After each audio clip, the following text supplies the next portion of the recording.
The next question is very interesting. It has come from somebody. उन्होंने अपने आप को हाउस वाइफ लिखा है. ये मैसेजेस हमारे व्हाट्सएप पे आते हैं जो शाजेब इस नंबर को देखते हैं. इन्होंने लिखा है कि मेरी शादी को 12 साल हो गए.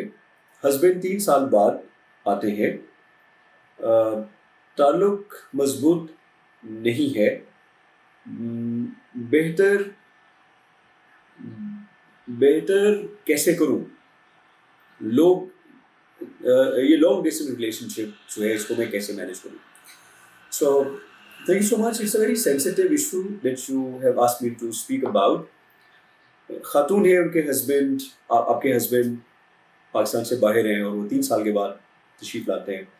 सबसे पहले तो आपको सैल्यूट है कि इस किस्म के डिफ़िकल्ट सिचुएशन के अंदर you are surviving and you are trying to manage it as good as you possibly can. और उससे भी ज़्यादा सैल्यूट आपको इस बात पे कि आपने इससे मुतालिक किसी से मदद मांगी है, किसी से अपना इशू डिस्कस किया है.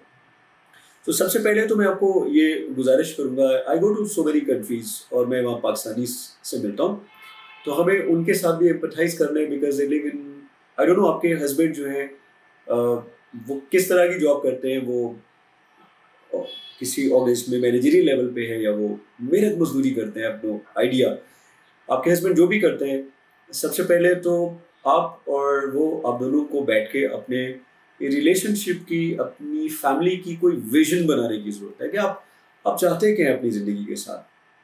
What do you want to do? इसलिए कि मैंने बहुत सारे लोगों को, मेरा अपना दोस्त वकार फारूकाबाद में रहता है, मेरे साथ प्राइमरी स्कूल से वो मेरे साथ है.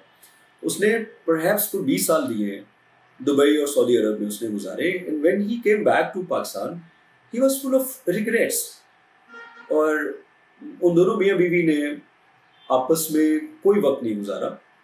और 20 इयर्स वहाँ रहने के बाद सी Waqar has actually lost so many years of his life. उसके बच्चों की वो तरबियत नहीं हो सकी है एंड उसके बच्चे वो नहीं बन सके जिन्हें वो बनाना चाहता था. सो मैम सबसे पहले तो आप ये कम्युनिकेशन अपने हस्बैंड के साथ जो है उसको इस लेवल पे लेके आइए कि you and him together you sit and you discuss कि हम एज ए फैमिली आज यहाँ पे और हमने कहाँ पहुँचना है. तो जब आपने वहाँ पहुँचना है तो फिर हम ये डिसाइड करें कि यहाँ से वहाँ पहुँचने का बेहतरीन तरीका क्या है. At the days and what is it that you want as a family. So जब आप ये डिस्कशन करेंगे, आई अंडरस्टैंड अगर आपकी ज़्यादा उनसे अंडरस्टैंडिंग नहीं है तो ये कॉन्वर्सेशन काफ़ी मुश्किल होगी, लेकिन आई सजेस्ट कि आप ये कॉन्वर्सेशन उनके साथ कर लें. और जब ये कॉन्वर्सेशन होगी, ये गुफ्तगू ख़त्म होने तक आपको समझ आएगी कि आपने कहाँ पहुँचना है. तो पता चलेगा कि यहाँ से वहाँ जाने तक के बहुत सारे तरीके हैं. उनमें से एक तरीका कि आपके हस्बैंड जो हैं वो पाकिस्तान से बाहर रहेंगे और आप अपने बच्चों के साथ पाकिस्तान में रहेंगी. तो फिर समझ आएगी कि यहाँ से वहाँ जाने तक की जो कॉस्ट हम पे कर रहे हैं, मेरी जो कीमत अदा कर रहे हैं, क्या वो कीमत चुकाने के लिए हम तैयार हैं? और वो कीमत क्या है? वो निगलेक्ट है, वो अदम तवज्जो है, वो बच्चों की तरबियत के अंदर जो उनकी कंट्रीब्यूशन है उसका मिस होना है, और आपके बच्चों का परहैप्स अपने बाप की मोहब्बत से टेम्पोरेरली महरूम रह जाना और आप अपने शौहर की तवज्जो से कुछ अरसे के लिए महरूम रहना, जो कि आपके केस में तो काफ़ी बड़ा अरसा है. So then you both need to agree on some agenda कि is it something that you would continue doing. और उसके बाद जो कुछ हमें मिलेगा पैसों की सूरत में, जनरली लोगों से पूछा जाए वो कहते हैं जी पाकिस्तान में क्या रखा है, तो उधर ही हमें ये सब करना चाहिए, उधर से बहुत पैसे मिलते हैं. तो फिर आप आपस में कॉन्वर्सेशन करें. ज़ाहिर आपका नुक्ता नज़र कुछ और होगा, उनका नुक्ता नज़र कुछ और होगा, लेकिन अब दोनों का अग्री होना बहुत ज़रूरी है कि जो कुछ भी हो रहा है फ्यूचर के साथ, चूँकि आप दोनों का फ्यूचर एक दूसरे के साथ जुड़ा हुआ है, तो उस फ्यूचर में आपकी से होनी चाहिए. And you both should agree on the agenda points कि यहाँ से वहाँ जाने के लिए अब आपको करना क्या है. एंड एज ए सेड, वहाँ जाने की जो कॉस्ट इस वक्त आप पे कर रहे हैं, आज से 5 साल के बाद, 10 साल के बाद, 20 साल के बाद, when you look back, would you be happy? Would you feel proud? और जो आपके हस्बैंड सोचते होंगे कि मैं कुर्बानी दे रहा हूँ, is it really worth it? और जो आप यहाँ पे रह के कुर्बानी दे रही है ताकि हमारे पास 4 पैसे आ जाए, इज इट वर्थ इट?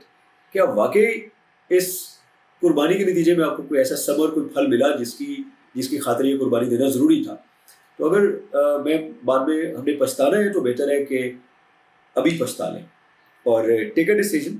मेरी आपसे जो मेरी हम्बल कैपेसिटी में जो मुझे समझ आती है, और मैं मेरी फैमिली में हर दूसरा बंदा जो है ना वो बाहर जाने के लिए तैयार बैठा होता है, क्योंकि उनको लगता है कि यहाँ मेहनत करने की बजाय बाहर चले जाते हैं। और sometimes they would come to me कि इतने पैसे कम पड़ गए, वीज़ा दिलवा दे, वो कर दें। मैं सबको ये सजेस्ट करता हूँ कि रुकी सूखी खा लें इधर, अपनी फैमिली के साथ रहें, अपने बच्चों के साथ रहें। अगर आप मुनासिब समझे तो ये मेरी वीडियो अपने हस्बैंड को भी आप दिखा सकती हैं।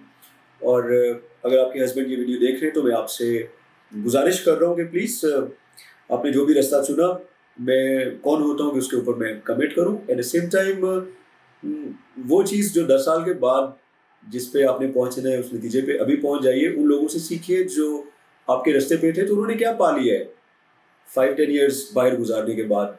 व्हाट हैव दे एक्यूमुलेटेड, कितना पैसा उन्होंने इकट्ठा किया, और यहाँ पे आगे पाकिस्तान में आगे उन्होंने क्या तीर मार लिया, और आप कौन सा तीर मार रहे हैं। एट द डेज एंड हम अपनी ज़िंदगी के आखिरी दिन, अल्लाह ताला हम सबको लंबी ज़िंदगी दे, आपको ख़ास तौर पे। तो हम ये नहीं चाहेंगे कि काश मैं 4 दिन और नौकरी कर लेता बाहर के मुल्क में और 4 पैसे और कमा लेता। परहैप्स ये सोचते होंगे कि काश मैं अपने बच्चों को बढ़ता हुआ देखता, उनके साथ थोड़ा वक्त गुजारता, अपनी बीवी के साथ थोड़ा और वक्त गुजारता। So I'll suggest you come back to Pakistan and spend some time developing some business or developing some job. If you need my help, I can help you set up business. I can help you find a good job. लेकिन अपने ख़ानदान के साथ रहिए। It's not just your wife and children. It's also your parents, your loved ones. आपके दोस्त हैं, आपके बचपन के साथी हैं, आपके उस्ताद हैं, आपका मोहल्ला, आपकी गली, उसके साथ जुड़िए। और 4 पैसे कम भी कमा लेंगे, डजंट मेक अ डिफरेंस। आखिर में इससे फ़र्क नहीं पड़ता कि जेब में पैसे कितने हैं, फ़र्क पड़ता है कि दिल में खुशी कितनी है, दिल में इत्मीनान कितना है।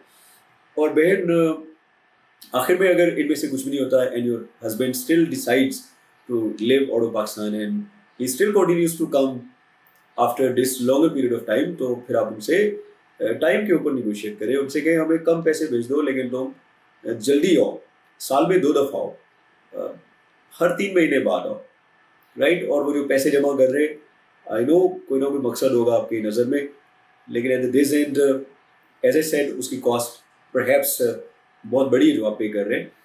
And also you both need to work on developing your relationship, जहाँ पे आखिरी बात यह है कि जब सच्ची गहरी आपस में मोहब्बत होती है तो फासले समटाइम्स बिल्कुल बेमानी हो जाते हैं। So if you truly are in love with each other and I'm sure you are, तो फिर ये जो दूरी है, ये वक्त आई नो आसान नहीं है, बट ये गुजर ही जाएगा। And if you can change something, पूरी जानना है। और आखिर में अगर आप चेंज नहीं कर पाती तो फिर अपनी और अपने हस्बैंड की, अपने बच्चों की खुशी, उसके लिए जो कर सकती है वो ज़रूर करें। और अगर किसी और के लिए कुछ नहीं कर सकती तो कम अज़ कम it is your responsibility to stay happy. जो चीज़ें हम बदल सकते हैं उनको बदलने की कोशिश करनी चाहिए, जो नहीं बदल सकते उनके बारे में अल्लाह ताला से मदद मांगनी चाहिए। और जब तक अल्लाह ताला की मदद नहीं आती तब तक उसकी मदद का इंतज़ार करना चाहिए, और जब तक इंतज़ार कर रहे हैं तब तक खुशी से इंतज़ार करना चाहिए, ना कि कुड़ के, रो के और सुलग के और परेशान होके। So I wish I could do something for you, but as of now I can just pray for your greater future.